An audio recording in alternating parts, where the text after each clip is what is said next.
Bakit sa tingin mo may mga nag-cheat? May mga nag-cheat? Kasi, nasa sa'yo yan. Kung manloloko ka, or hindi ka manloloko.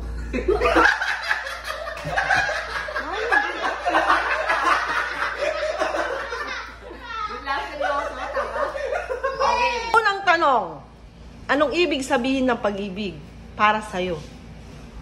Para sa akin, ang pag-ibig ay love. Hindi. Para sa akin, ang love is blind.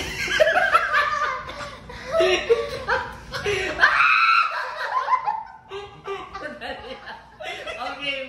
Ano nga ba ibig sabihin ng pag-ibig? Ang pag-ibig ay nararamdaman. Hindi binibig.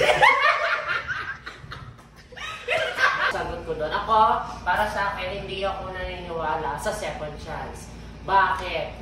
Kasi, ang second chance, malaking kasinungalingan ng second chance. Sandaan mo yan.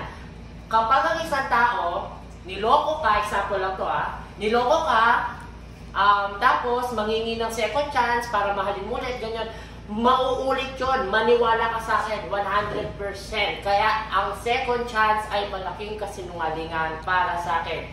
Once is enough, two is too much. Tandaan yan. And I thank you!